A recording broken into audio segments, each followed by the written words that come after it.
I had to request permission. That's so stupid. So now I can see the Yeah, let me go back. Plug it in.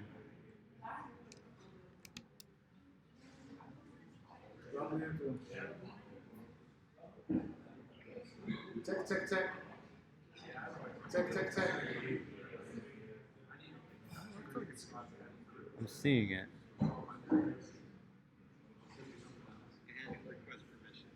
There.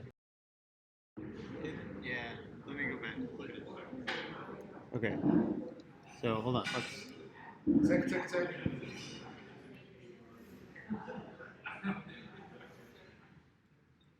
One, two, three.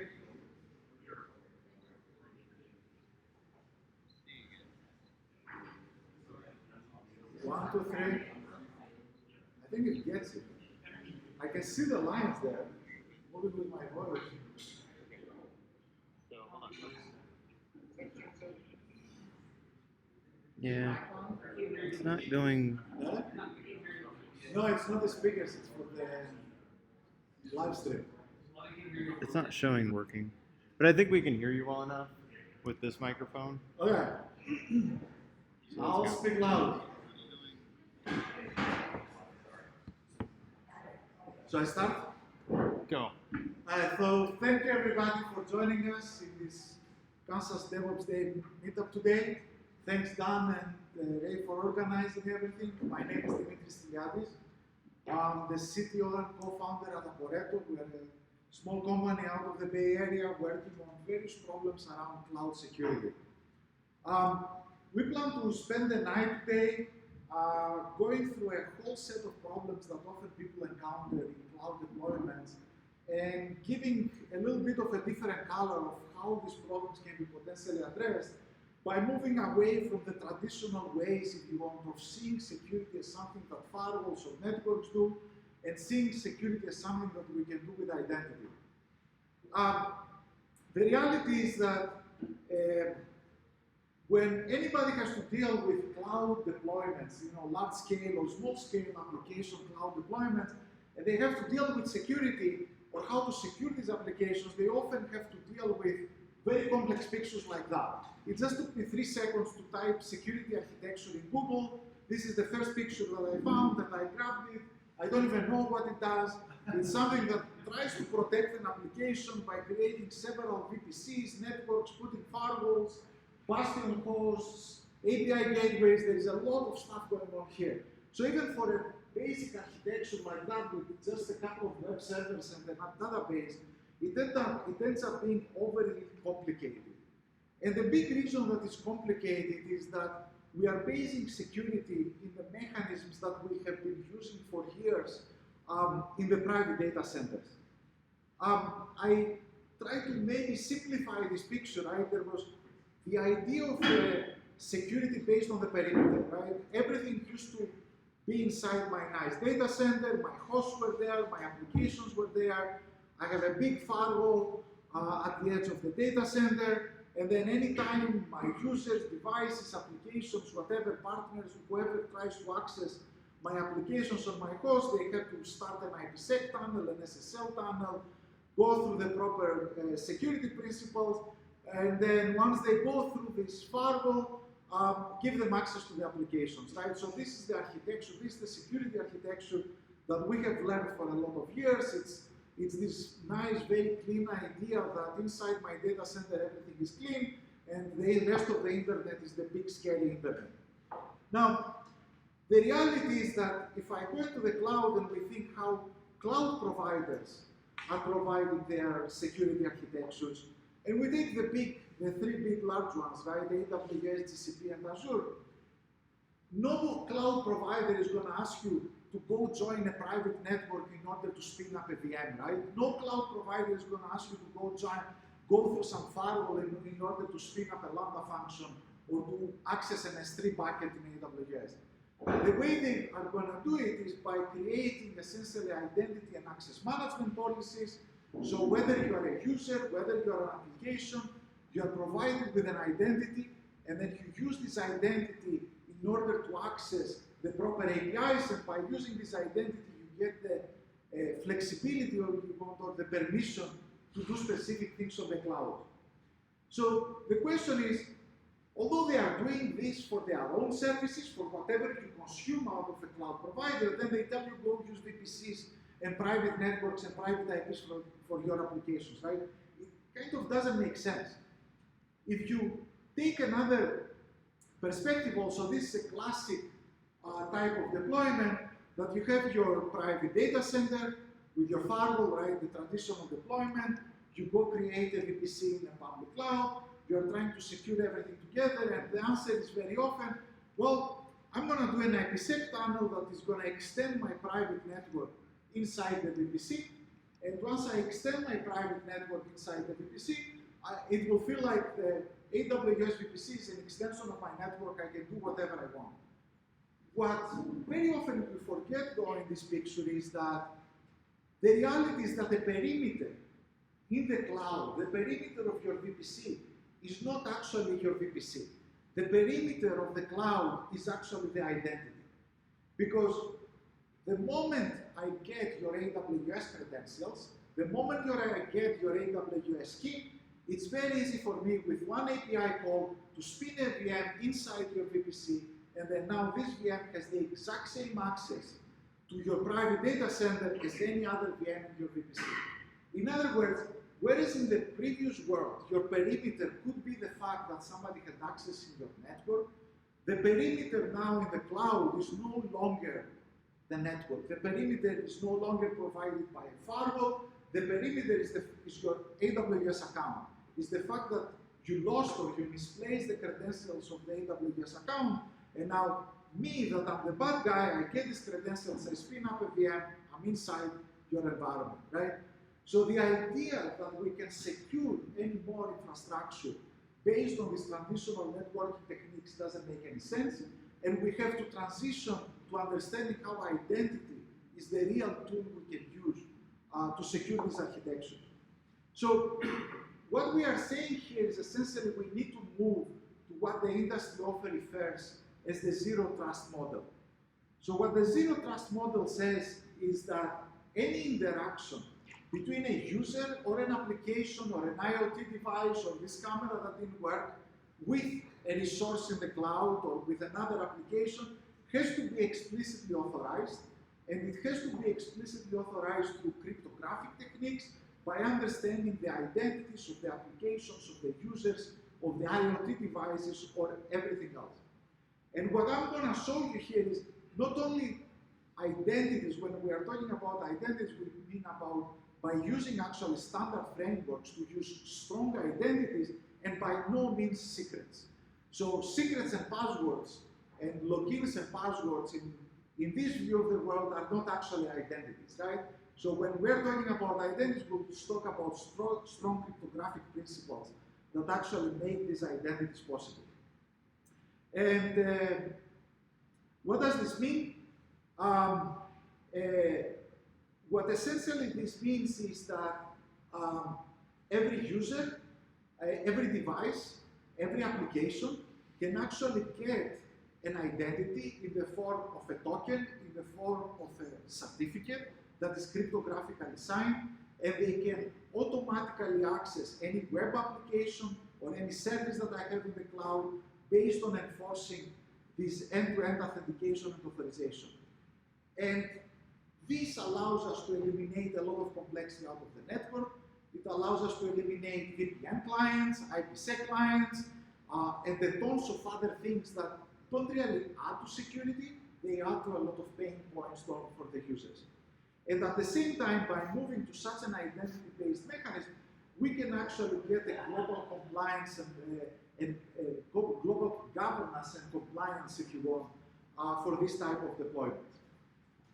Now, I'm going to walk you over here about the tools that we can use and the open standards we can use in order to achieve this architecture. Somebody can actually put this together today without, well, with some effort, well, without a tremendous effort if you want, but without necessarily using any proprietary technologies or anything like that.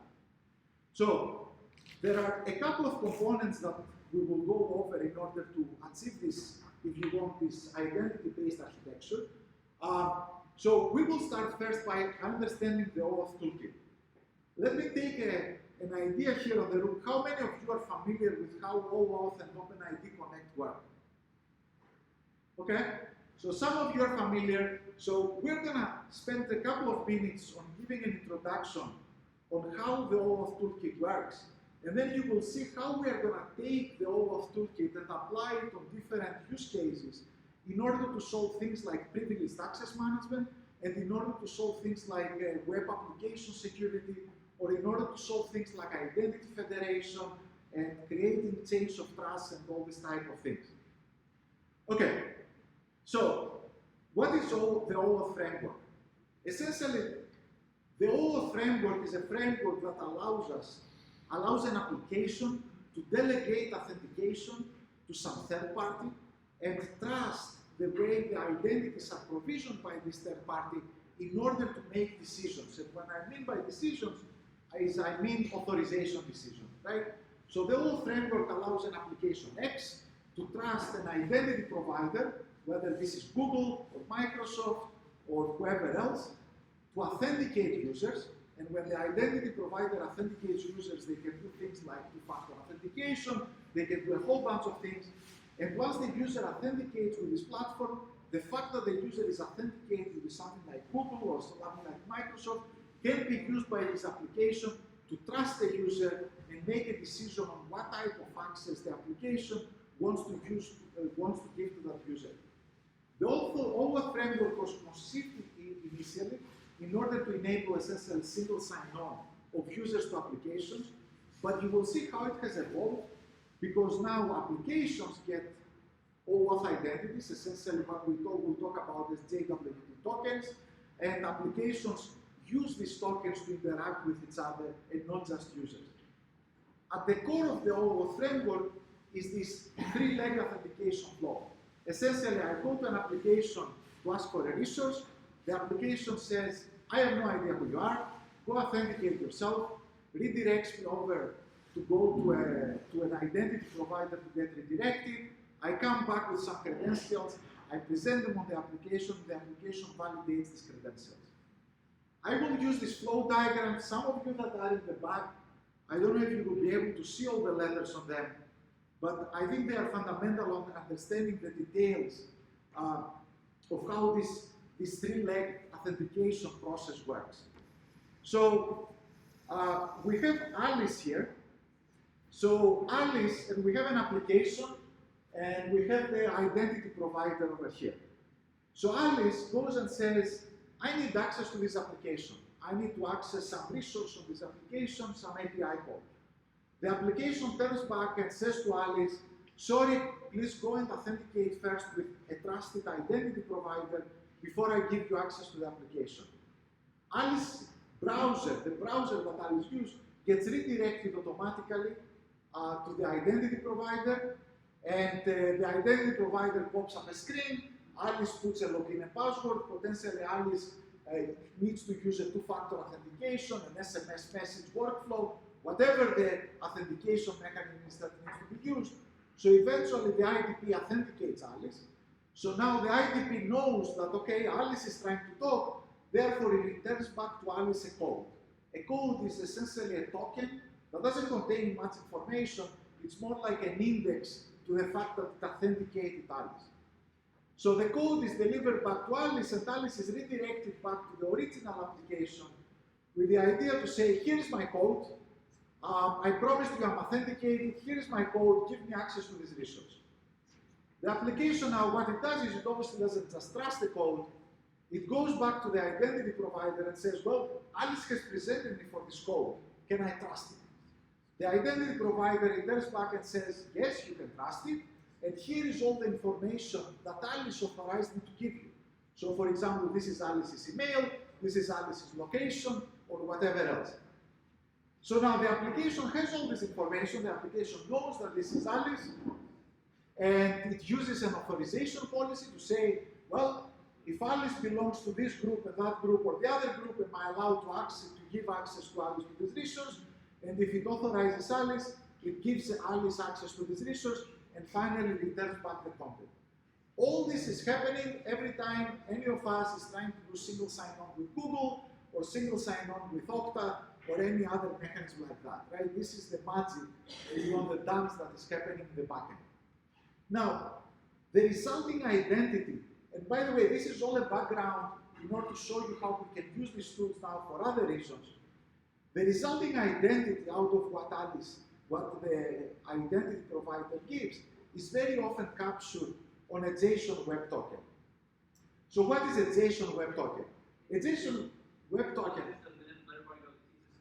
Yes. Go ahead.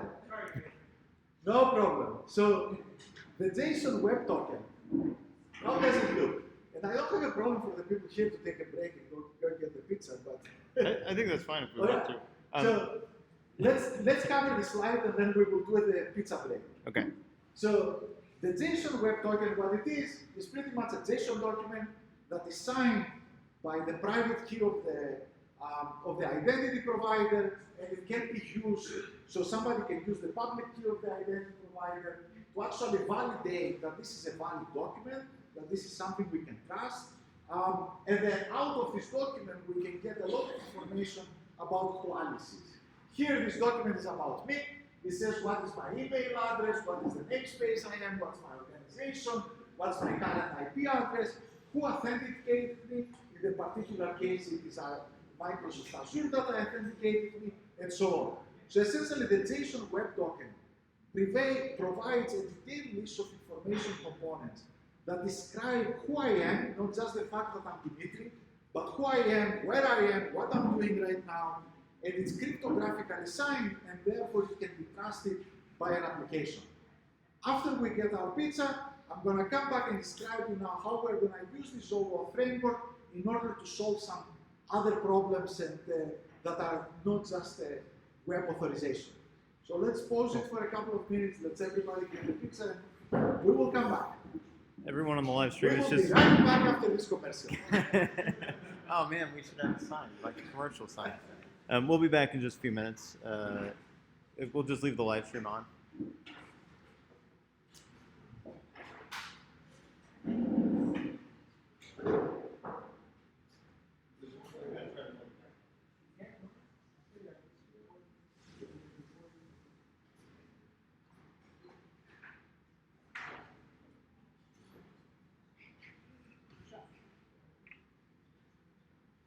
Is the recording?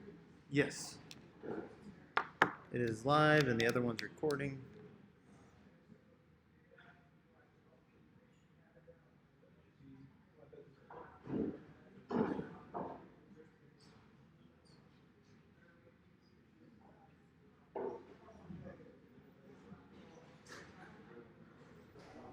Let's see, is it working? Hey, I'm getting audio.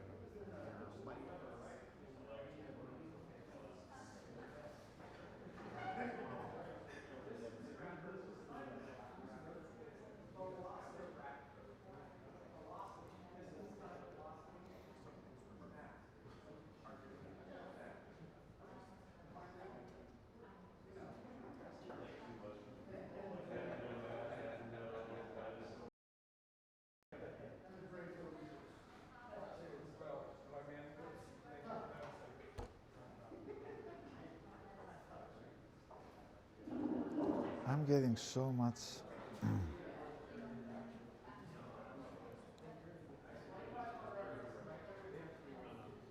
Now the other Wi-Fi went down. I think I've got your lapel mic. Eh? I think I've got your lapel mic on now. Let's see. 1, 2, 3. It'll take about 30 seconds for me to hear it. Oh yeah, that's you. That's really clear.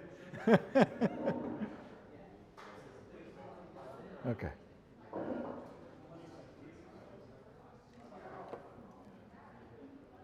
I can actually hear you better on this. I didn't hear you said the Wi-Fi went out. Okay, great. Yeah, perfect. That's great. It's getting too much feedback. People moving around and stuff. Yeah. All right, I'm gonna grab food real quick.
All right, I think we can.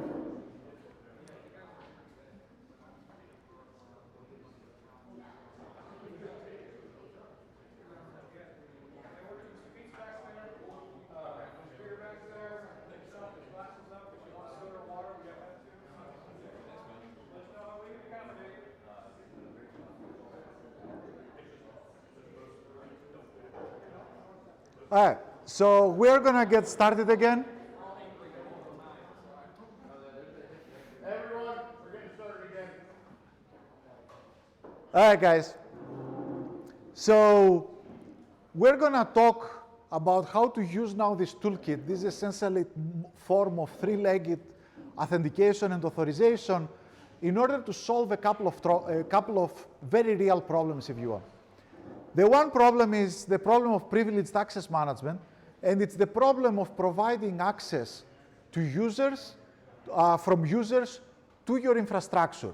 This is essentially who can SSH in your VMs, what can they do when they SSH in the VMs. The second problem is related to web application security, and we will talk a little bit there about two things. How can you give access to users to your web applications? And the opposite, how can your web applications consume other third-party APIs? And we have several examples of this. You have a CI/CD pipeline that depends on GitHub or GitLab. You have an application that depends on Salesforce. All this type of interactions between applications can be actually solved without secrets, without API keys, by following these principles and the ideas around the OAuth framework. All right, so let's dive into these details. So the first problem that a lot of people have tried to solve, and it's a common problem, if you want, it's actually the most boring problem of the cloud infrastructure, is that I have deployed hundreds or tens or hundreds or thousands of VMs, and I don't know why, and I need access.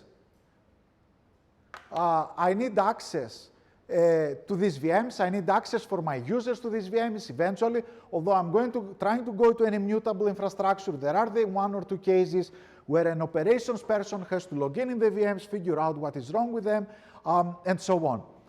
The classic technique that happens, for example, in clouds like AWS is every VM has an SSH key. Very often VMs reuse, they use the same EC2 user, and you get the private key, the corresponding private key, you use the private key, you log in the machine. The problem with that is there are a lot of problems with that, actually. First of all, private keys get lost.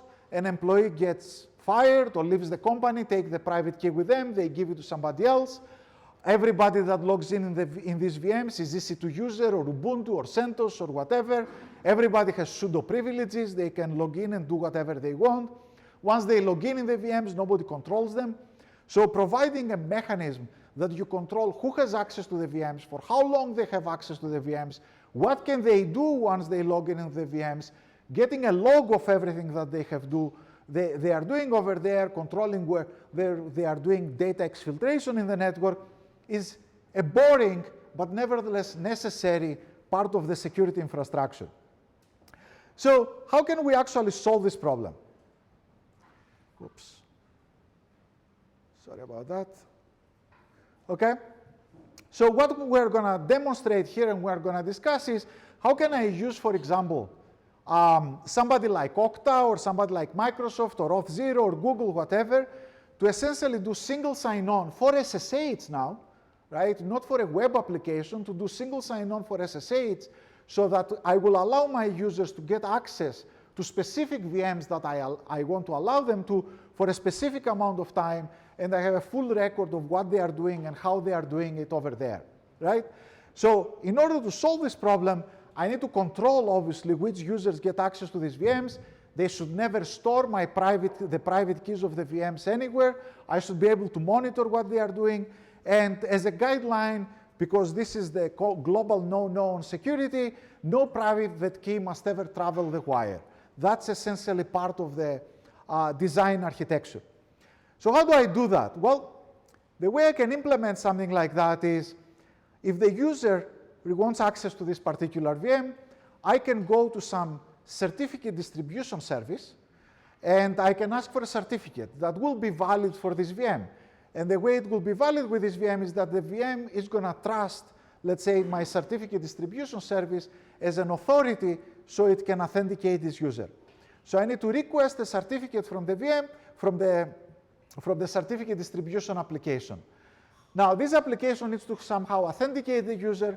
So this application can actually use OAuth to send the user to my single sign-on provider for authentication. And once my user is authenticated with the single sign-on provider, the certificate distribution service can actually issue a certificate to the user. And then the user can actually use the certificate to SSH into the host.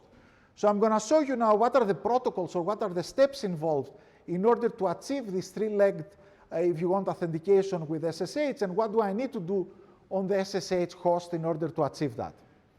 As I said, I'm very fond of these flow diagrams, so let's go and understand what is happening here. So we have Alice. Alice is, again, the one that wants to access the host, and we have this application here that in this case is the certificate distribution application. And here we have the identity provider. The first step is the certificate distribution application needs to create a signing certificate authority that I somehow need to populate in these hosts, right? So this is an out-of-band process, it's a one-time only process. I can bake this, the public key of the certificate authority on all my hosts, and every time they come back, even in an infrastructure with thousands of hosts, they can all have the public key of this certificate authority, right? So this is a one-time process that I have to do and populate, if you want, all these hosts. So now we have Alice, and Alice wants to go and log in this host. What Alice can do is, Alice comes to this application and says, give me a certificate to go log in into this host. And when it says give me a certificate, it can say give me a certificate for 30 minutes, for an hour, for 2 hours, whatever. And then the application here will say, well, you might want a certificate, I don't know who you are, so let me figure out how I can authenticate you, right? So it can redirect Alice back to the identity provider. Essentially, this is the next step. So Alice goes in the identity provider, uses login, password, two-factor authentication, whatever the policy of the organization requires. Identity provider validates the credentials and issues back a code to Alice. And now Alice presents this code back to my certificate distribution application. My certificate distribution application now validates, goes to the identity provider, as in the OAuth toolkit, right? Validates that this is a valid code, finds all the attributes that are related to Alice, and returns back to Alice and returns back to the application this validation, at which point my certificate distribution application can actually create a certificate, sign the certificate, and issue it back to Alice. So Alice now has a certificate, and Alice can use this certificate in order to go talk to the host and log in into the host, right?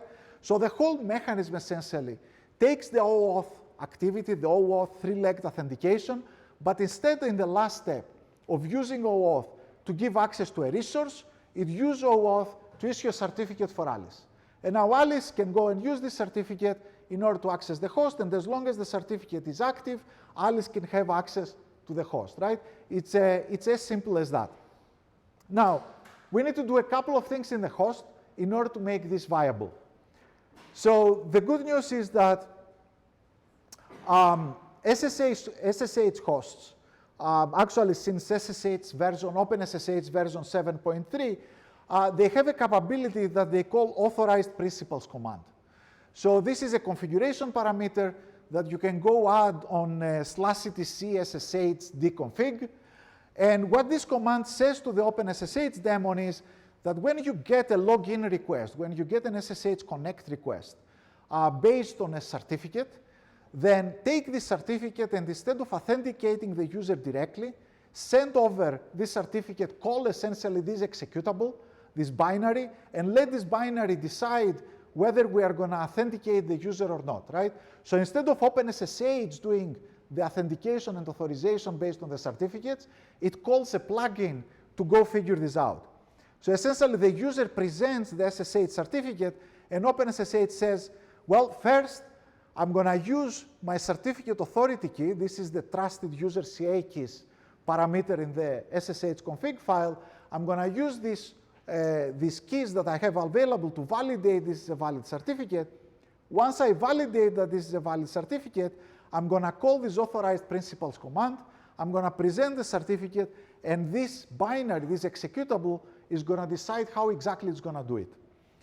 And in the particular cases, I will show you in a particular in a demo a little bit later, this authorized principal commands has an elaborate policy. It consults this policy and says, okay, I'm willing to accept credentials presented to me on behalf of Alice that came from Microsoft or came from Google and identify Alice. I'm willing to accept these credentials, and therefore I'm going to give access to Alice into this machine, right? So this can be done, this is essentially accomplished by using standard capabilities of the OpenSSH daemon and extending the OpenSSH daemon. We have our own implementation for that, but somebody can repeat the exact same steps, essentially, in order to get this implementation working. Now, the next step is, though, so Alice logged into the machine, and that's nice.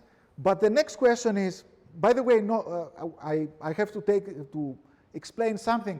When Alice logs into the machine, Alice doesn't log into the machine as Alice, right? Alice logs into the machine as a Linux account that already exists in the machine, whether this is EC2 user or CentOS or Ubuntu or any other account I have provisioned there, right? So at this point, the user logged into the machine is one of these accounts. It can be the MySQL account for all I know, right? However, we know that the person who is actually logged into this account from the identity is actually Alice. The second question is now, what can this user do in this machine? Can the user, for example, do a sudo in this machine? Can the user become root in this machine? And we want to control that as well. And as it turns out, in Linux, it's actually very easy to control that as well. And that's why, you know, people like me love Linux, is because there are always hooks to extend things and customize things the way you want to do it. So as it turns out, the sudo capability of Linux has an extensibility or plugin platform of itself.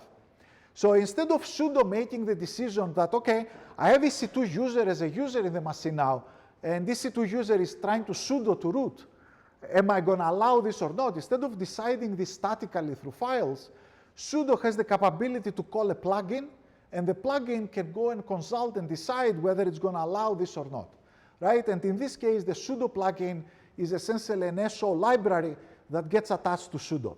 So when Alice actually does the sudo command, after Alice logs into the machine, when Alice does the sudo command, instead of sudo allowing Alice to sudo or not, it's going to allow Alice to sudo only provided that the right policy is provided by a policy engine, right? So this is a capability that is also available in sudo commands over the last several Linux releases. So what we have demonstrated here is how a user can actually get access to a machine through SSH, and how we can use existing Linux capabilities to control whether the user has access to the machine and what type of privileges the user has, right? Can the user elevate privileges or not, and so on. So we can actually do this whole single sign-on problem by stitching together, if you want, OAuth and OpenID Connect with existing Linux capabilities. Now, however, it's not just users that are actually accessing machines over SSH. So there is actually very often that machines are accessing machines over SSH. The number one culprit of that, or if you want the number one candidate for that, is anybody that has done Ansible deployments. Ansible relies on being able to SSH into the machine, and then once it SSHs into the machine, it runs a whole set of commands in order to configure the machine. And there are actually several configuration management tools that use similar capabilities. So now the question becomes, well, if I want to do that securely, I need to give to Ansible a private key that it uses to SSH into all these machines.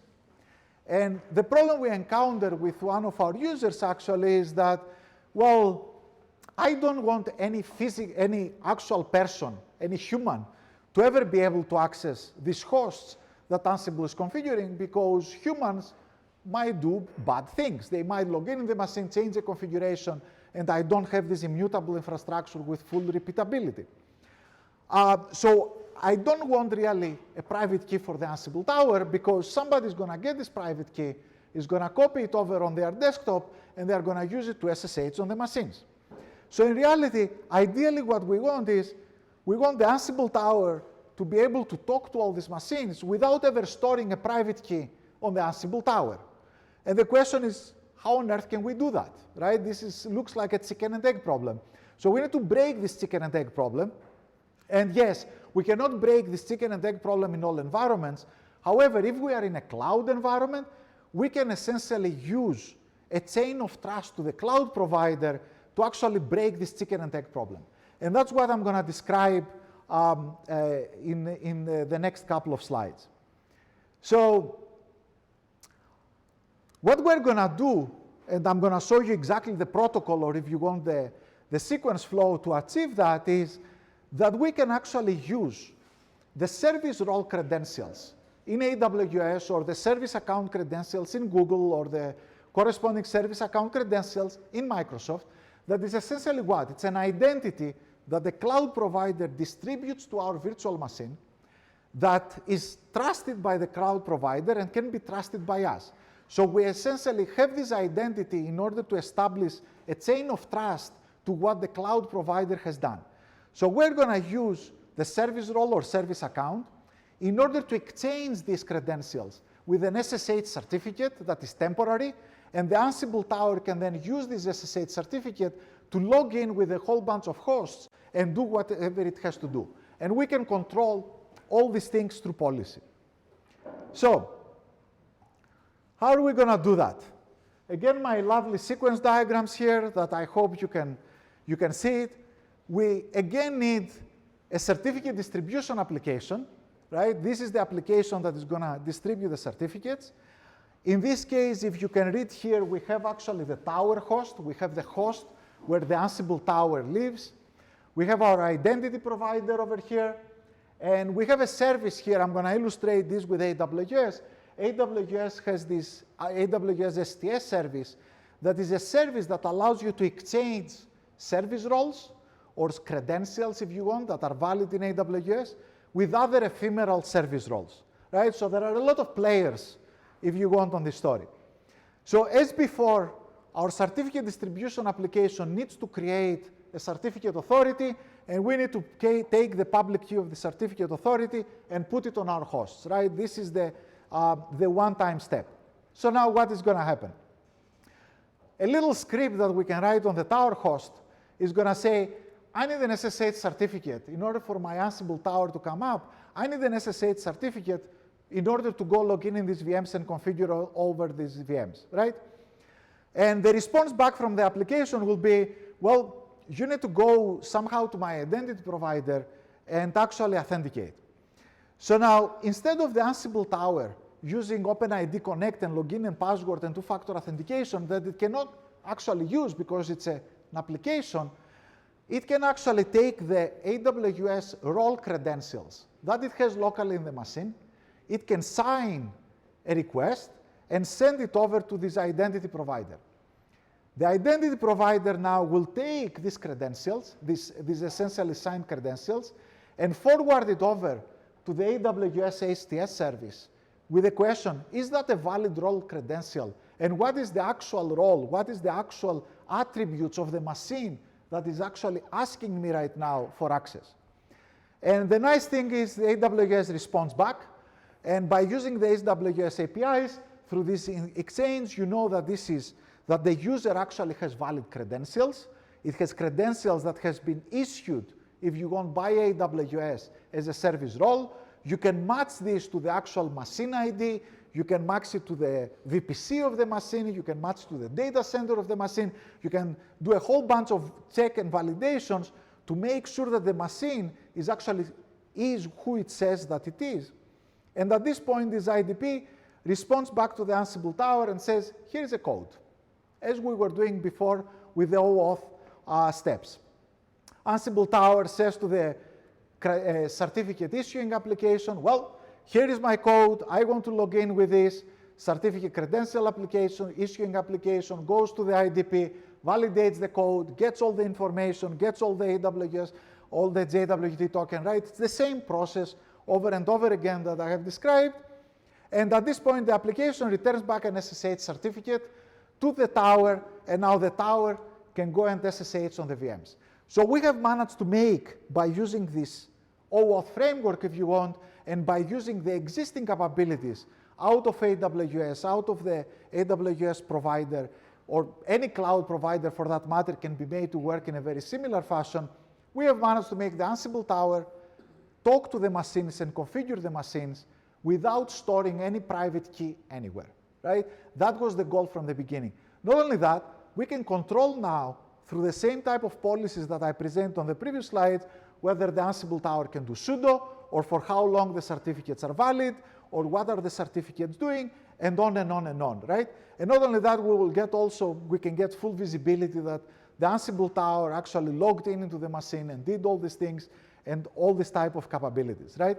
So we essentially, what we are creating here is we are creating, if you notice, a chain of trust, right? We are saying that in order for me to allow a user to log in, I need a certificate, okay? The certificate service can issue certificates, but in order for the certificate service to issue certificates, it needs to trust an IDP. Well, good. In order for the IDP to be able to trust, to be able to give its trust, if you want, to the certificate service, the IDP has to trust AWS, right? So we essentially form a chain of trust all the way up to AWS, and instead of storing secrets or instead of doing anything like that, we use this chain of trust to automatically solve this privileged access problem. So, having said that, and I'm going to show you a little bit of a demo of how these things work. So we're going to use in the demo single sign-on with Microsoft Active Directory. And we're going to sign on with Microsoft Active Directory, and that actually we use it in Azure. So it has the OpenID Connect plugin over there. So we're going to sign on with Microsoft, and we're going to use the fact that we sign on with a Microsoft in order to SSH in an AWS VM. Right? So we're going to bring together essentially Microsoft and AWS in a simple command. And then we're going to use the AWS service roles in order to sign with, to potentially sign with another VM without any certificates or secrets. Okay? Before I go in the demo, let me take a little break here and see if people have any questions, clarifications that want out of this. Yes? So on the previous slide, can you go straight to the IDP, or why do you have to go to the application? Oh, no, you don't, right? This is more of a... Just the flow. Just the flow, to illustrate the flow, right? So essentially, the Ansible tower will take the STS role and go directly to the IDP, right? But this is more to illustrate the flow. Yes, any other questions? What if one of these pieces is not responding? Well, then you cannot log in. That's the penalty of that, right? So, yes, this is a distributed system architecture, so you have to make sure that all these components are highly available and so on. There are several ways to achieve that, but yeah, that's the limitation. It's the same limitation as saying, you know, my Google single sign-on failed. Well, then you cannot log in. Any other questions? Yeah. But is there any expiration on this that you can skip it if it's still valid? No. So the idea in all this OAuth dance is that all the tokens exchanged everywhere, they are with a short-lived expiration time. And there are with a short-lived expiration time because think about it, right?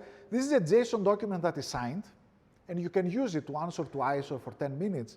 But if somebody steals this JSON document, they can use it and pretend to be you.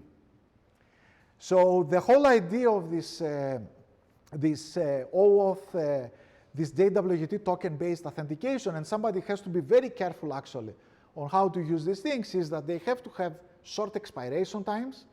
They have to present an audience that essentially the audience says that this is a token that I'm issuing to you to use with this particular service. So if you take the same token and try to use it with another service, it's going to fail it, right? So you you have to be very careful on how to use that, and by no means can you say, okay, this token is for 24 hours or whatever. Now, the final certificate that you issue to the user can be longer. It can be 1 day, it can be 2 days, it can be 1 month. Obviously, the longer you make it, the more you are increasing the potential that the user will misplace, will lose, will abuse the certificate, right? So it is a trade-off between availability and security in the end of the day. Okay, any other questions? I will attempt to show you a little bit of this working. And let's hope that the demo gods will work, will play along. So,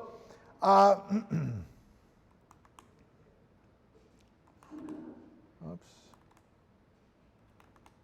Okay, so now this behind it has the implementation of what we are doing. So essentially, remember in all the presentation I showed that there is a certificate distribution application. This is part of what we are doing and we are doing as a service. But this is an application that I think everybody can build if they obey the OAuth standard. So the first step I'm going to do is actually, let me unset all my tokens, is I'm going to go over steps, right? So I'm going to show the first step where I'm going to use a simple command to try to authenticate, to do the first step of essentially authenticating with the certificate distribution service. The certificate distribution service is going to redirect me to the identity provider that happens to be Microsoft. And the result of this is that I'm going to get a token that I can now talk to the certificate distribution service. So the first step is what I'm doing over here is that I'm essentially calling a command and saying, I want to authenticate with OpenID Connect. This is an internal implementation, if you want, of how we are doing it. And I don't want to open a browser because sometimes this fails. You see, this command is telling me, essentially, this is where I said, I want access to a resource. And the application is sending me back, well, no, I don't know about you. So go redirect. This is the redirect, essentially. Go authenticate with your identity provider. So I'm going to come back and cut and paste this URL. And because I have already done single sign-on with Google, this went automatically around, and I got authenticated. The result of this authentication is that I actually got a token here, right? This is the token that I got out of the OpenID provider. And if I open it up, this is the token that it gave me, right? So after I got redirected back and forth, I got a token that this token says now you can send this token to the certificate application, and the certificate application can authenticate you based on this token, right? So this token is, as I said, a JSON document. It says that it was issued actually here by sts.windows.net. This is essentially the Azure OpenID Connect service. It has the URI, it has the subjects, whatever. It says that this is Dimitri at aporeto.com that actually did that, and so on, right? So now, I can actually use this token now that I have stored in my environment variables to exchange this token with the certificate. So that's what I'm going to do over now. Here, I'm going to do it in 2 steps. So what I'm doing here is I'm saying to my certificate distribution service, remember my token is an environment variable, I automatically pick it up, that please give me a certificate. I want an SSH certificate, and I'm giving a path to my public key because I have a private and public key already created in my account, and I really don't want another private key, and I don't want my private key to go over the wire at all. So I'm giving the public key, and I'm saying essentially to the certificate distribution service, I am who I say I am, and this is my public key. Please create an SSH certificate for me that I can use in order to SSH. So I do that, and now the certificate distribution service returns me now an SSH certificate. And by the way, notice that SSH certificates are not X509 certificates. The OpenSSH community has made a decision to not use X509 certificates on purpose because they deemed it as very complex, and they have their own format. So this is actually an SSH certificate that it says, for example, that is valid for the next hour, and it will only allow me to essentially log in the Ubuntu account, right? And the only thing I can do with this certificate is I can do a terminal. This means I cannot do, for example, port forwarding, or I cannot do X11 forwarding or anything like that. And these are all the claims that have been presented that are part of this user, and they have been validated, and they can be used in my authorization policy to decide whether I'm going to give access to this user on this particular instance, right? So this is the type of certificate that the certificate service is actually issuing me. And I can do this whole dance in one command as well in order to get access to the VM, because that's what everybody wants to see. So we have a command here that we say we want to connect, we want to do an SSH connect in this machine, and that's the only command you actually need to run, not all the previous commands that I explained, but they were useful for understanding. And if I run this command, it asks me for my password of my private key, and I'm in the machine, right? So essentially what this command did is it did the whole dance in the background, and I am on the machine, and now I can do ls, I can do cat etc password, and because I can do whatever I want in this machine. The reason I did this is to show you what we are leveraging underneath the hood here is there is ODD running on this machine, and there is an ODD profile configured that when a user like me logs into the machine, it's going to trap every execve call, every system call essentially, that the user is doing, and it's going to send it back to a log platform, and I'm going to be able to view that. So I'm going to show you exactly this part right now, that I can go here to our UI, and this is me that logged into the machine. And here you see that I know exactly on our policy system, whatever. This is essentially, you can think of this as the certificate issuing application. I know exactly who is the user that got issued the certificate, where they are logging in, and all this type of capabilities. Oops. And interestingly, the reason I did this is to show you that here, I also get a list of commands. Every single system call that me as a user is doing over there is being logged, is being tracked, and now I know to present for monitoring, for auditing, for security alert capabilities. If anybody has done something that I don't like, I will have a full trace, if you want, of this user not liking or not doing this thing, right?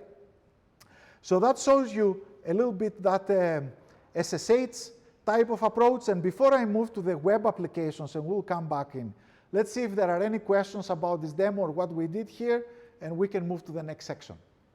Yes? So the identity provider that you use through Operator, is that in conjunction with the big three providers IAM policies, or is it like totally separate apart from the built-in IAM? So the identity provider that we used here happens to be Azure. Azure Active Directory as it's running on Office 365. It could be Google, it could be Amazon, or for that matter, it could be a third party like Okta, or it can be Ping or Duo or whatever. It can be any identity provider, right? So it doesn't need to be the cloud identity provider. It can be actually any identity provider. So you could use Azure Identity Provider on a Google Cloud instance if you wanted to. Correct. And that's what I did here, right? I used an Azure identity provider to SSH in an AWS machine with single sign-on. That sounds like heresy almost. No, that sounds also, in my view, it sounds like reality, and I have seen it in a lot of organizations. I mean, let's be honest, right? A lot of IT organizations, for example, could be tied to Microsoft/Office 365 for their identity management, but they are doing dev and production of workloads in AWS, right? I mean, I think it's actually a very classic enterprise use case. It's a very real enterprise use case. Is that to like federate with the AD environment? Yeah. With like basically federating AWS printers with AD, or is that really something different? No, it's essentially this thing, right? So what happens in this particular case is Microsoft Azure has the Active Directory capability if you want to go even on a cloud-hosted Active Directory or your private Active Directory. and then expose this Active Directory as an OpenID Connect provider. So what we are doing actually here is we are using Azure as an OpenID Connect provider, right? So if you actually see our configuration here, because I have it somewhere here, if I actually show my configuration here on the authentication sources, if you see my authentication source, you will see that it's actually using STS Windows as an OpenID Connect provider, right? So the only thing I configure here is that this is pointing to my Active Directory provider that is somewhere here, actually. Maybe I can log in there. How is it called? Console Azure. It's actually always interesting to do that. Sign in. I'm not an expert here, but I think I'll find it. So if you come here on the Azure Active Directory, you can register an application. And in this particular case, we registered Aporeto. Okay? So we essentially registered Aporeto as an application that can use the Azure OpenID Connect provider that is essentially exposing single sign-on for all the Active Directory users behind our Azure tree. Okay? So you can use any of them at any point. It's under Active Directory registered applications where you actually do that in Azure.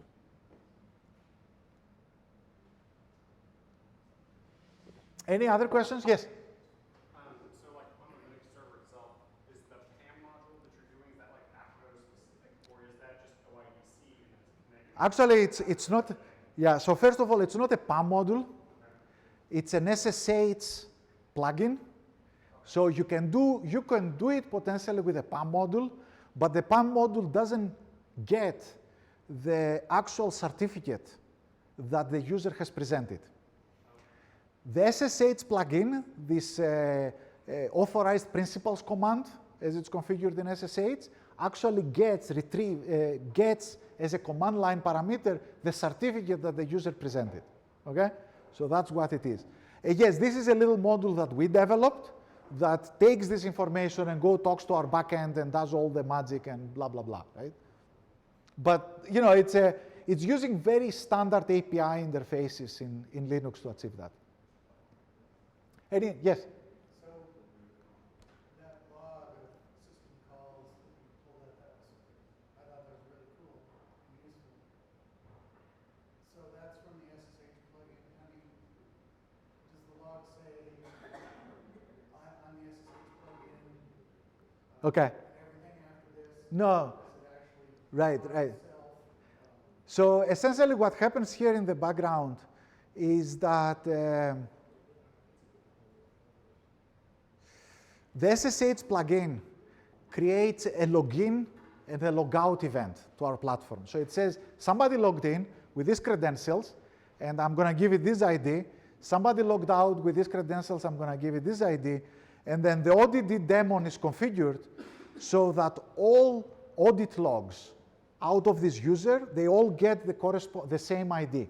So when they arrive back in our platform, all these audited logs, when they arrive back in our platform, they are all marked with the same ID, so they are associated with this particular user, right? So all these commands here are because of this particular session that is running right now, right? And when I click here on the tab, come on. When I click here on the tab, these are all exec vehicles that are done by this user when the user logged in for this particular session. So you get a completely different list for every session, right? And this uses, again, there is no kernel modules that it uses, there is nothing. It's just the ODD facility, standard ODD facility out of Linux that is correctly programmed. That's all.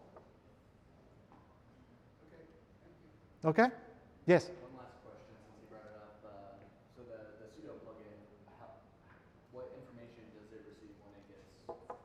I think the sudo plugin, what it receives is who is the user that is logging in and what is the target that they want to go. And we have context that we track to relate that to all the certificate and the credentials and everything else, right? So the sudo plugin is, it has a standard API again out of sudo to get, to gives you, okay, user Ubuntu is trying to do sudo to root. That's all it gives you, not much more than that. Yeah. But we have some, we keep track of some state in order to figure it out. We actually, we put the user in a C group and we know out of the C group the state, so we do some, we have to play some tricks to do that. Any other questions? Okay, cool. So now we're gonna go to the second part of this discussion, and we're gonna talk a little bit about web application security. And so here's what we're going to talk about, right?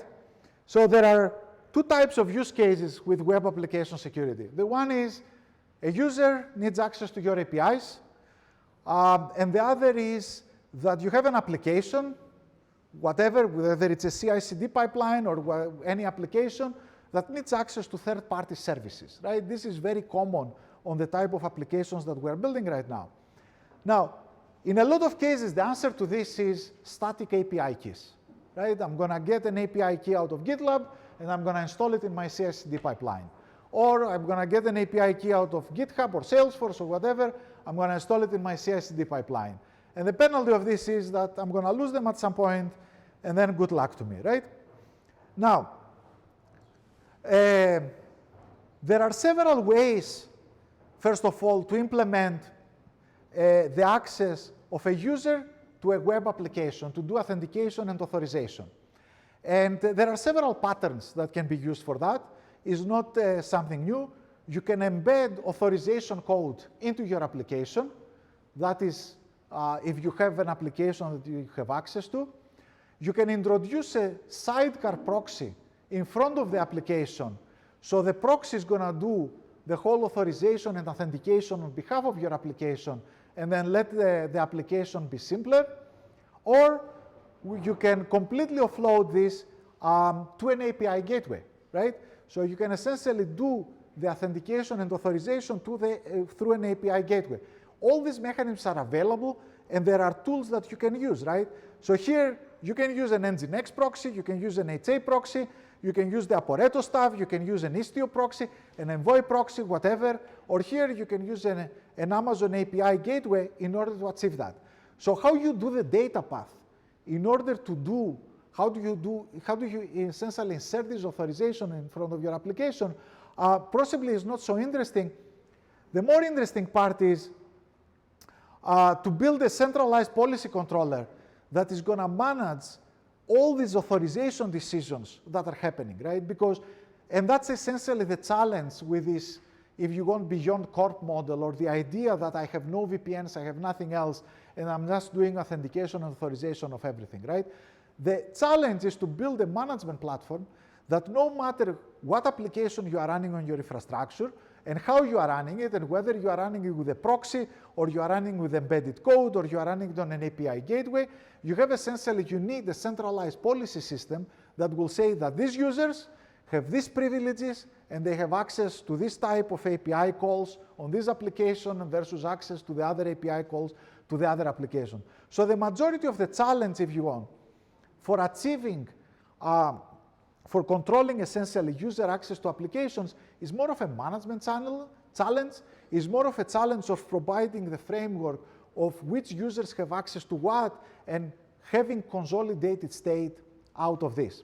So despite the fact that there are some very cool stuff about it, I'm not going to focus so much on this. And I'm going to come back and discuss a little bit about how can we use again the exact same frameworks now to establish chain of trust for web type accesses, not just for SSH accesses. So let's assume that you have a workload now running in a cloud provider. So you have a workload, and there is another workload that also belongs to you. The cloud provider, as we said, in every VM that you instantiate, it provides you with a role, it provides you with or a service account and so on. And the reason they provide you with this role or service account in the VM is because you can use this role together with the IAM rules, the identity and access management rules of the VM, to go talk to the cloud provider and launch another VM, access a bucket, access an API call. The question that we're trying to answer is now, well, how can my application here actually authenticate with another one of my applications, not with a cloud provider? Obviously, you cannot use the cloud provider identity because you have no idea what is the private key that signed it, or actually you cannot validate this identity, or you have no means to actually validating this identity. So,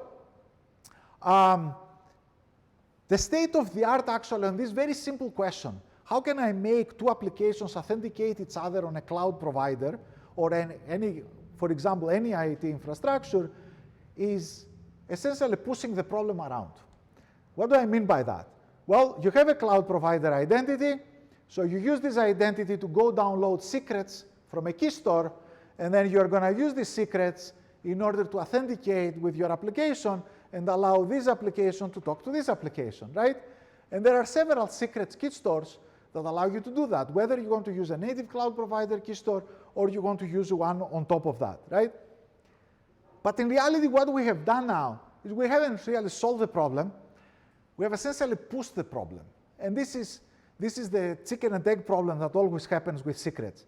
What we essentially have done is this, because if these are your secrets that you have stored in your secret store, well, you need secrets in order to manage the secrets. And since you need secrets to manage the secrets, you need secrets to manage the secrets that manage the secrets, and then you need secrets that manage the secrets that manage the secrets, right? Essentially, anytime you deal with secrets, you end up in this recursion that you need to go one level up and one level up and one level up, right? So what I'm going to show you now is how to use the exact same techniques that we talked before, to use the OAuth techniques, in order to create the chain of trust in cloud providers to avoid secrets altogether. Because in my view of the world, secrets are evil. We should completely abolish them from this world, right? We should be transparent, if you want. So, how do we do that is we essentially do it with what I was explaining earlier, that essentially we can take an identity out of OpenID, we can take an identity out of LDAP, we can take an identity out of Kerberos or from AWS STS or from wherever, and by establishing this chain of secrets, we can convert this identity to a normalized identity, and this normalized identity needs to be two components. It needs to be a certificate, and I always need a certificate because I always want to do mutual TLS, so I don't want any communication to go without TLS, so I always need a certificate for TLS, and I need a service identity that is essentially my OAuth identity that I can use essentially all the OAuth frameworks in order to achieve that. So what I'm going to try to describe to you is a couple of use cases that I'm going to show you how I can use this mechanism if you want, and how I can create this mechanism in order to create this chain, if you want, of identities. So let's take actually a very simple use case. This simple use case has actually troubled a lot of people, and it's actually the #1 request right now for Amazon to fix, but we can fix it even without Amazon. So, in the one side, I have a host. I have a Kubernetes host with two containers, A and B. And I want container A to be able to access bucket A, but container B not to be able to access S3 bucket A. And I want container B, though, to access bucket B. So essentially, I want this container to only be accessed this bucket, this container to only access this bucket. And I have a second requirement based on our SSH use case, where I want Alice, when Alice logs into the VM, they can access bucket A. When Bob logs into the VM, Bob should only be able to access bucket B. This is very simple least privilege, if you want, architecture in order for me to improve my security. This appears with containers all over the place because there is no way right now for containers in AWS to get individual service roles, and clearly there is no way for SSH users to get individual service roles. There are some open source projects or some technologies that try to solve this problem, right? And the way they try to solve this problem, if you want, what I would consider is the naive way of trying to solve this problem, is by saying container A will go to a proxy, and the proxy is going to go to AWS, and return back an ephemeral role for this container that it can use to access this bucket. This is a practice that has been used actually for a couple of projects, and I actually consider as evil. The reason it's evil is because this proxy, in order to issue different STS roles with different privileges, it needs to be super admin, meaning it has to have the ability to issue STS roles, to issue essentially service roles on behalf of other users, so it has a very privileged role. So if by any chance I lose this role, or I lose this of this proxy, then I'm in big trouble, right? Because it can issue tokens left and right. So what I'm going to illustrate you now is how we can do that by again establishing a service, a chain of trust from AWS all the way back to AWS essentially. So let's see, here's the Kubernetes, for example. Here's the Kubernetes example. So I have my Kubernetes controller over here. I have my identity broker over here. I have my container over here. And I have the S3 bucket over here. And remember, what I'm trying to establish here is I'm trying to establish a chain of trust that this container can access this S3 bucket. So let's see how we can do that, right?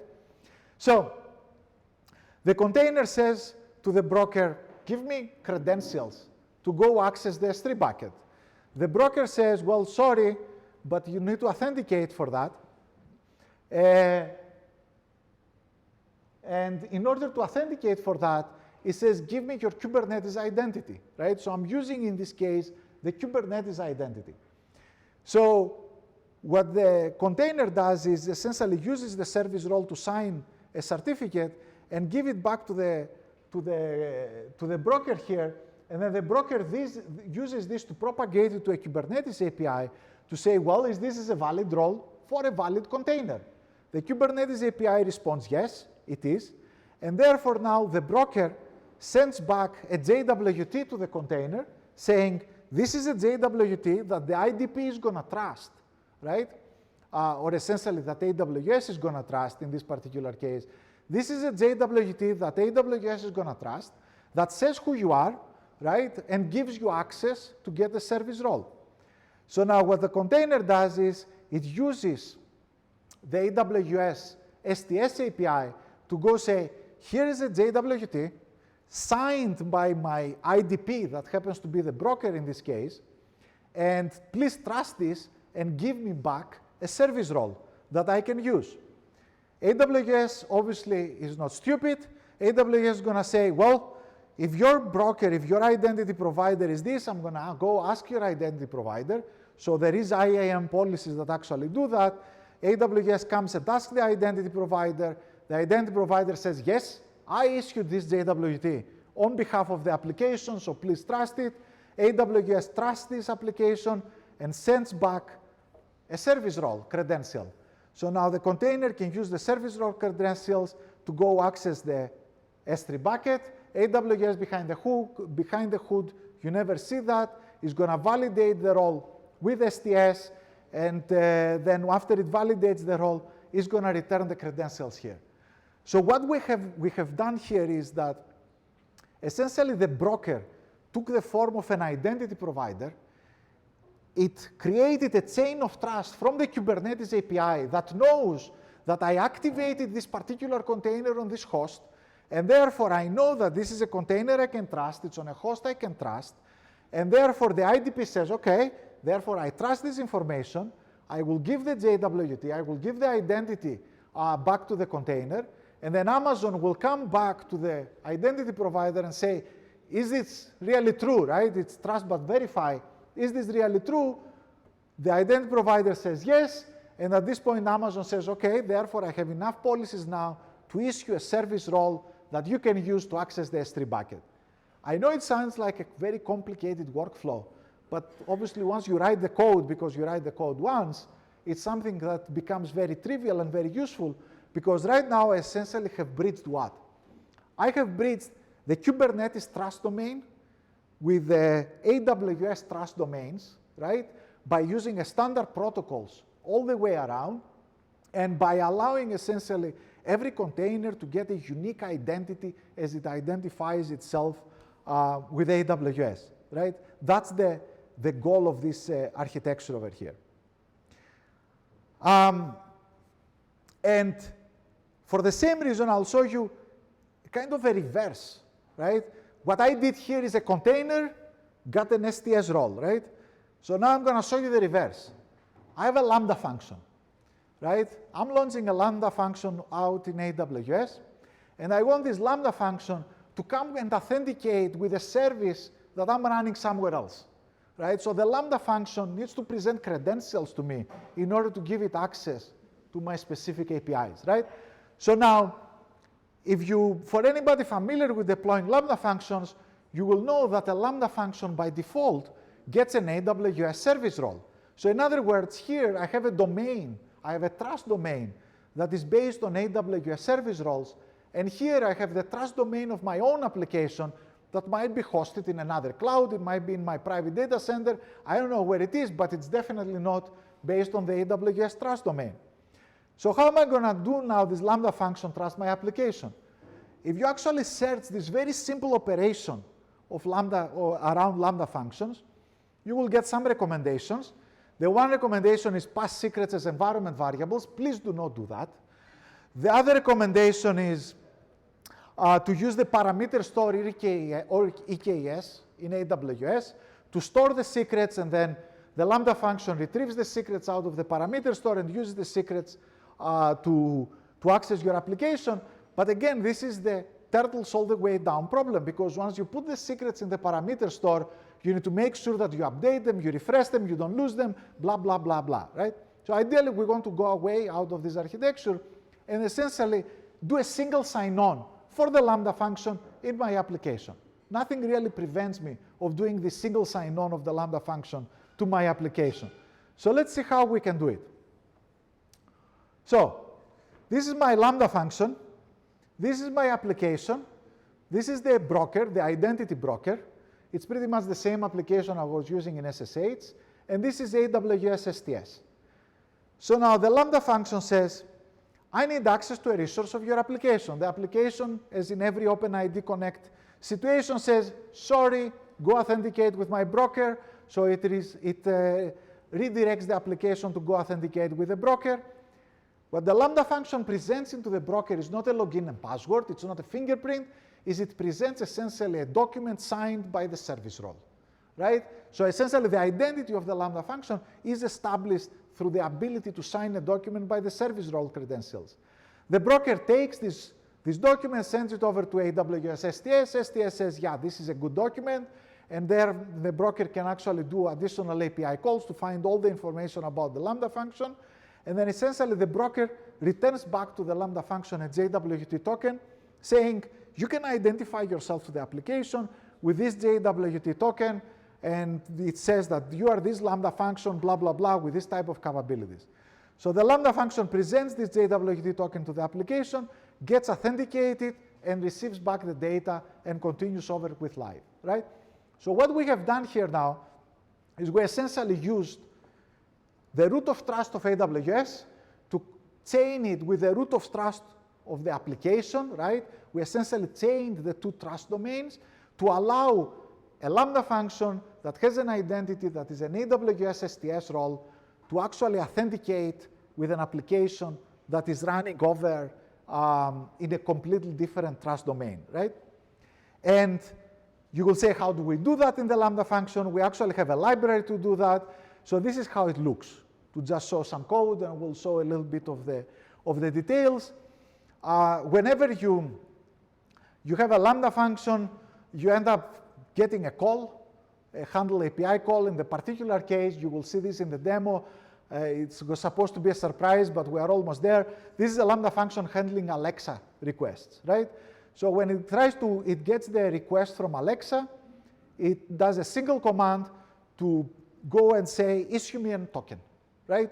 And what this library does is it goes and does get the service role out of the Lambda function, go exchange it, right? All this magic is done pretty much on a single on a single call here on this library. It gets the token, it puts the token on the request and sends over the request, and it's pretty much done, right? So from a developer experience perspective, all you need to do is encode this functionality that I showed you, all this dancing around that I showed you in a library, and then your application code ends up calling a single API call. So what I try to show you on these demos essentially is how to chain or how to bridge domains of trust between a cloud provider and your application, or between your application and the cloud provider. And we will finish this by showing you a little bit of a demo of that, of some of these capabilities. But before I show this demo, let's see if there are any questions that need to be answered. Yes? So what are some examples of who the broker is in the different filters? Well, the broker is essentially an application you need to build. It's the application that we have built. It's what Aporeto does, right? That's what the broker is, right? It's essentially a piece of software or a service that can do all this dancing around for the code and has the right policies and manages these right policies, right? It acts as a central repository. Correct, right? So this is, in this case, this is what we as Aporeto are offering as a service, right? But anybody can build the same type of code by following the standard protocols, right? I'm following a more generic, I'm not positioning here, you have to come and use the Aporeto system to do it. I'm explaining what are the protocols used, and you can repeat them if you want, right? Yeah? So the policy server, are you guys working with like open policy language at all? No, we have our own policy language to do it, right? So it is, our system is based on attribute-based access control. So all our policies have the form of an equation of attributes, a relation, and another equation of attributes. So it's actually a very easy system to understand, but that's what we use. Any other question before I go to the demo? Okay, so for this demo, I will really need a lot of luck. So you guys have to wish me luck. I'll drink some more coffee that I have here. And I'll do the demo. So here is what's happening here, right? So I have an application here. It's running actually in Google Cloud, for all that matters. It exposes 3 APIs. It exposes a public API, an admin API, and an internal API, right? It's actually authenticated with Okta. It's actually allowed to access the internal API, right? And this Lambda function is actually is an implementation of an Alexa skill, right? So we are going to have a user that is talking to Alexa, and Alexa is going to invoke a Lambda function, and the Lambda function is going to try to access this application, and then Alexa is going to report everything to us. However, remember, for this API, what you will see happening on the application is that the application will mandate that the user actually does a single sign-on on Alexa with Okta, right? So we're going to bridge here.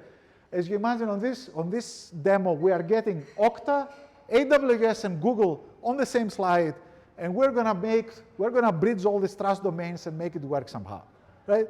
So let's see. So we don't have Alexa, obviously. We don't have an Echo Dot. So I'm going to try to use an application on my phone that, let's see if it's going to work. Alexa, open Aporeto control. The Aporeto Lambda demo is a simple demonstration of integrating AWS service roles and Lambda functions with Aporeto authorization. Can I access the public API? You can access the public API without authorization. Can I access the private API? Congratulations. You are authorized to access the private API. This essentially happened because this Lambda function, and we'll see the code, got authorized through the application just with the STS token of the Lambda function. Alexa says a lot. Where is the best barbecue in Kansas City? Prove that you are trusted to get this answer. Okay.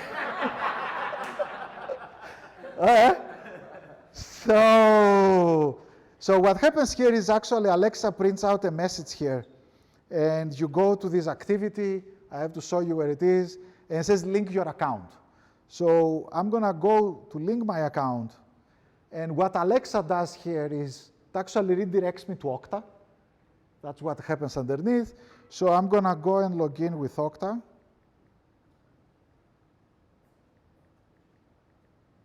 Oops.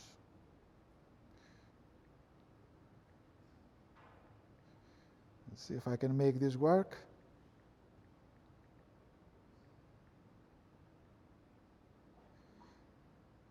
So I do a single sign-on with Okta.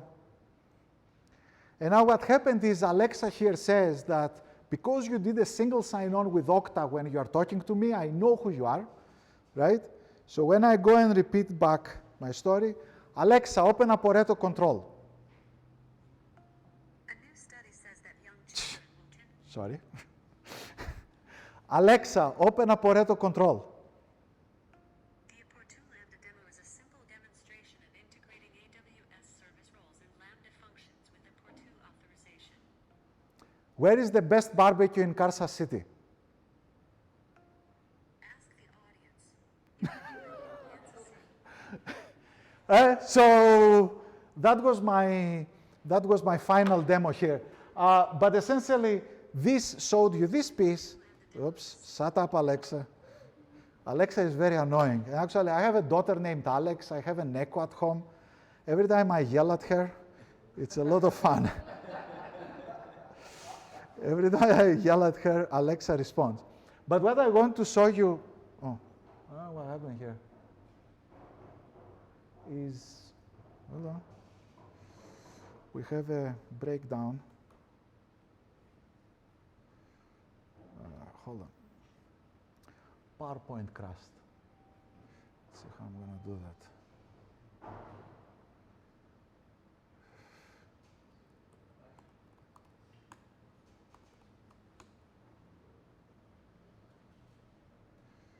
See if I can move it here. Okay. So you will see here the code that was used for this Alexa skill, if you want, behind the scenes, right?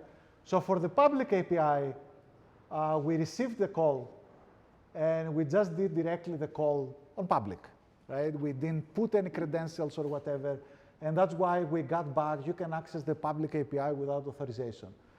For the private API, we issued an Pareto token, right? By using the library we have, we essentially used our AWS service role to go and do the whole dance and get a JWT token that is trusted by our application. So we issued the token, and then we did an API request where we send the token as a parameter. That's the only thing we did.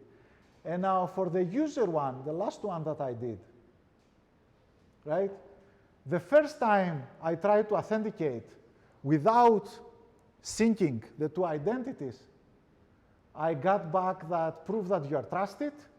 And then once I got a token, we still made the Lambda function to go and get a token out of this Pareto identity.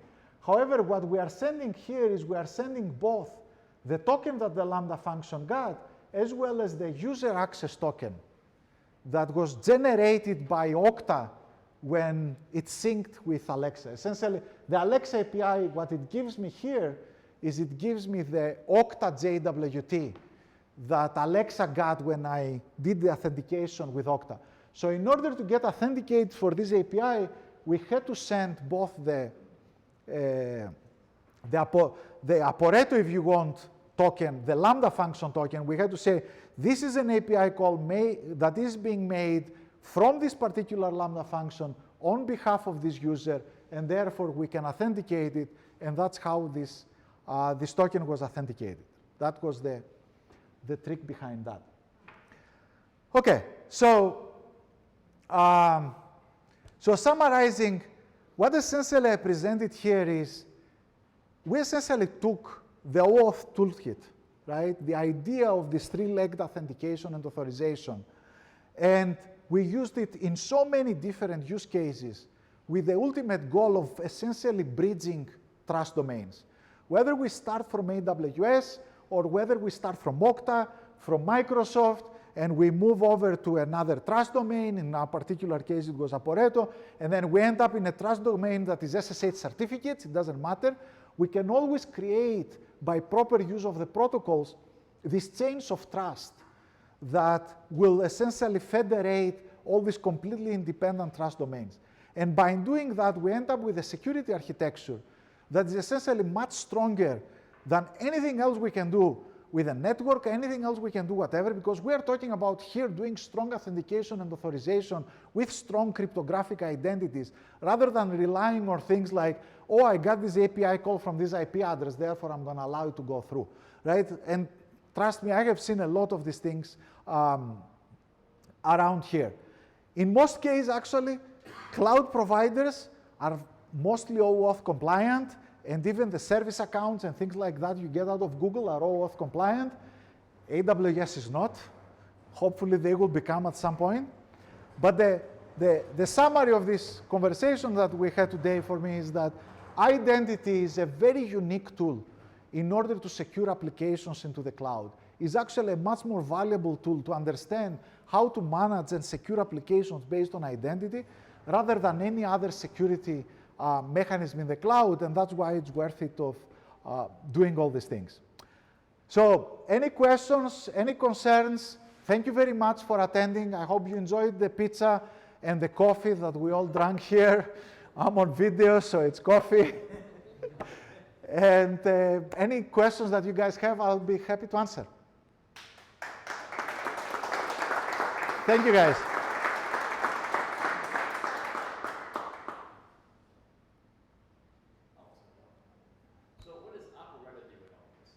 So what we do is we essentially provide you the toolkit to automate all these things, whether it's the policy management of all these things, the identity provisioning, all the certificate issuance, the identity mapping, as well as we provide other mechanisms that allow you to use what we call enforcers, or essentially proxies, to automatically insert this authentication and authorization mechanism to all your applications on your behalf without modifying any code, right? So we use all these toolkits in order to provide an end-to-end security platform.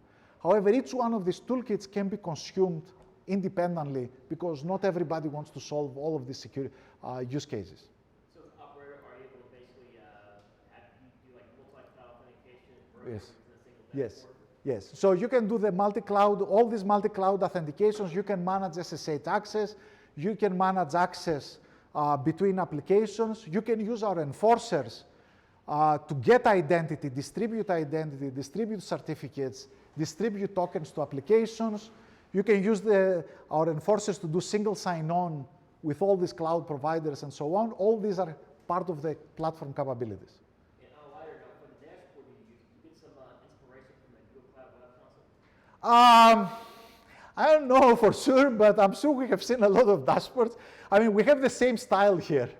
So I live in Google Cloud every day, and it looks like I had to do a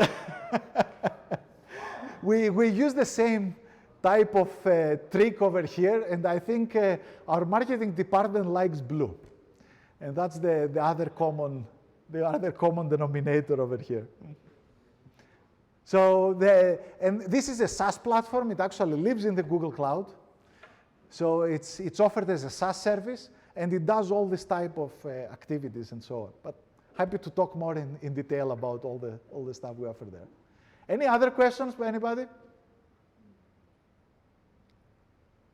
All right, thank you very much, everybody. Thanks.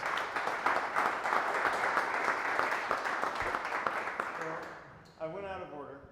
So usually we have like a time where we say, does anybody have anything that they want to announce? Any job openings or anything like that, so feel free to now. I'll start with DevOps Days Kansas City. Go register. It's available at devopsdayskc.org. Sold out of early bird. That's awesome. We'll be announcing the agenda soon, so keep an eye out for that. But get registered now. Anybody else have any other announcements? Job openings? All right. I also said that I would give away some devices, which we have. Yet I have not figured out how to do that, and I was too lazy to do the thing I did last time. was a significant amount of work. You might just start by asking if anyone wants one. Does anyone want one? We have some Echo Dots, so you can go do the thing you just saw. How timely. It's very timely. We also have a Fire HD 8 and a Fire TV stick. But we have a bunch of these Echo Dots. Does anybody want one? I see hands up, and I don't see people moving. Should move. if you want one. one, that's Yeah. two. I'm not gonna throw it at you. If you really want it, come get it. We may have enough.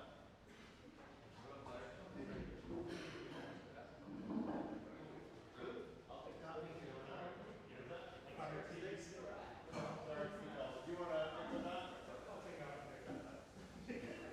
Why not? I've got more. We have white and black too. I think, yeah. White and black.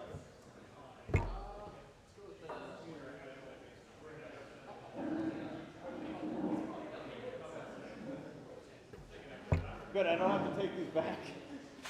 How many of these things do you have? This is it. Which one? This one. Thank you.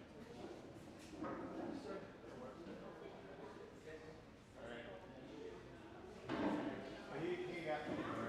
Alright, we have just enough.